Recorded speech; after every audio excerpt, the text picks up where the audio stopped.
안녕하세요. 오늘 여러분과 함께 뛰어들을 자료는요. 바로 현재 코스피 밸류에이션에 대한 심층 분석 보고서입니다. 네, 안녕하세요. 코스피가 지금 3,900, 4,000선을 넘나들면서 사상 최고치 부근이잖아요. 그쵸. 분위기가 아주 뜨겁죠. 네. 그런데 이게 2021년에 3,000 돌파했을 때랑은 어떻게 다른 건지, 지금 이게 고평가인지 아니면 아직도 저평가 상태인 건지 신호들이 좀 엇갈리는 것 같아서 궁금하실 거예요. 맞습니다. 그 지점을 명확히 하는 게 중요하죠. 그래서 오늘 저희 목표는 이 복잡한 신호들 속에서 핵심 맥락을 딱 짚어드리는 겁니다. 자, 한번 시작해 볼까요? 네, 좋습니다. 이번 분석은 정말 흥미로운 부분이 많은데요. 어떤 점이 그런가요? 2021년하고 지금하고 겉보기엔 비슷해 볼 수 있어요. 랠리라는 점에서는요. 근데 본질은 완전히 다르다고 할 수 있습니다. 아, 본질이 다르다. 네. 핵심은 현재 랠리가 과거처럼 그냥 유동성 때문에 오른 게 아니라는 거예요. 전례 없는 기업 이익 성장. 여기에 기반한 말하자면 펀더멘탈 랠리라는 거죠. 펀더멘탈 랠리요? 이익 성장 기반이라는? 그렇습니다. 실제로 보고서를 보면 2024년 코스피 상장사 순이익이요. 전년 대비 무려 81.59%나 급증했어요. 와, 81.59%요? 정말 엄청난 숫자인데요? 네, 놀라운 수준이죠. 네. 근데 보고서를 조금 더 보니까 좀 고개를 갸웃하게 만드는 부분들이 있더라고요. 어떤 부분이셨어요? 흔히 말하는 버핏 지수 있잖아요. 네.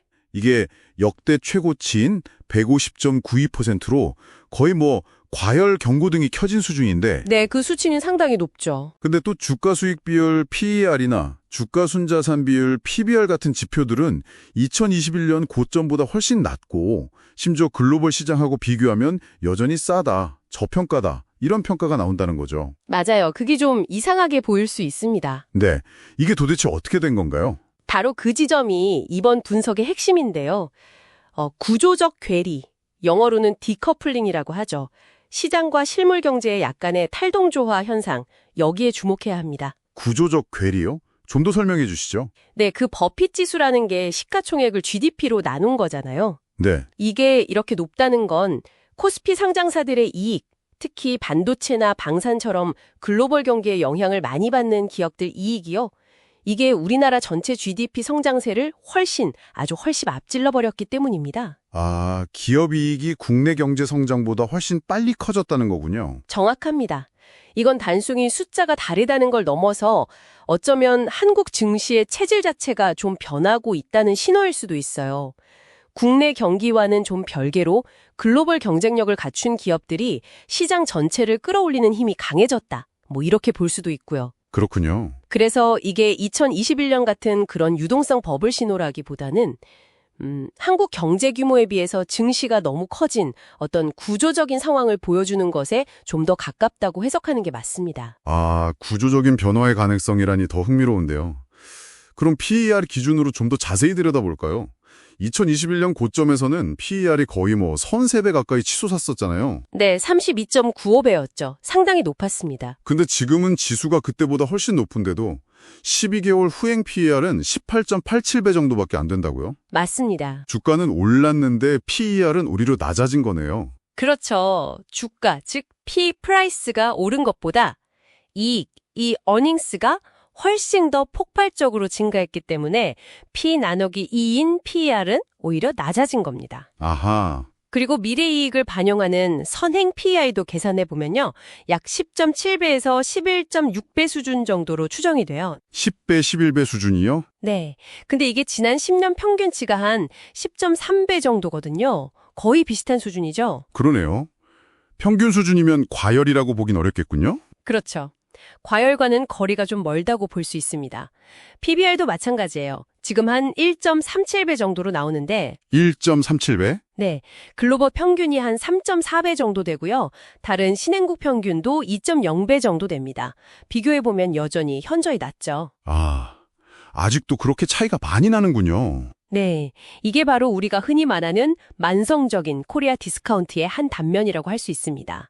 이렇게 이익이 잘 나는데도 여전히 제값을 못 받고 있다. 이런 뜻이죠. 그렇군요. 또 하나 흥미로운 지적이 이번 랠리의 주도 세력도 2021년과는 다르다는 점이었어요. 아, 네, 맞습니다. 그것도 아주 중요한 차이죠. 그때는 소위 동학개미라고 해서 개인이 시장을 이끌었다면 지금은 외국인 투자자들이 주도하고 있다고요. 네, 그렇습니다. 이 외국인 주도가 왜 중요한 차이인가요? 2021년 개인 투자자들하고는 어떤 점이 다르기에 지금 랠리를 좀 더 신뢰할 수 있다는 분석이 나오는 걸까요? 아무래도 외국인 투자자들은요, 일반적으로 개인 투자자들보다는 좀 더 펀더멘탈, 그러니까 기업의 기초 체력이나 글로벌 시장에서의 상대적인 가치, 이런 걸 더 중시하는 경향이 있거든요. 네, 그렇죠. 지금 코스피 상황을 보면 첫째, 아까 말씀드린 그 압도적인 이익 성장 81.59% 증가했죠. 둘째, PBR 기준으로 보면 여전히 글로벌 대비 가격이 매력적이고요.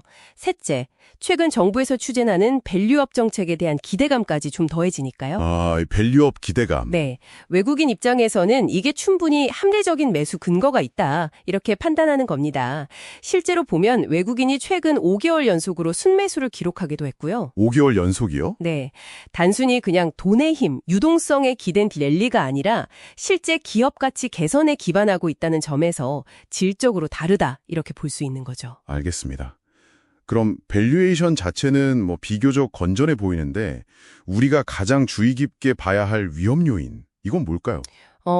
밸류에이션 숫자 자체보다는요, 이 밸류에이션을 지금 떠받치고 있는 그 이익의 지속성이라고 봐야 합니다. 이익의 지속성이요? 네, 보고서에서도 경고하듯이 만약에 앞으로 뭐 글로벌 경기가 좀 둔화된다거나 그래서 기업들의 실제 실적이 시장의 높은 기대치에 미치지 못하게 되면 언제든 조정은 찾아올 수 있습니다. 하긴 그렇죠.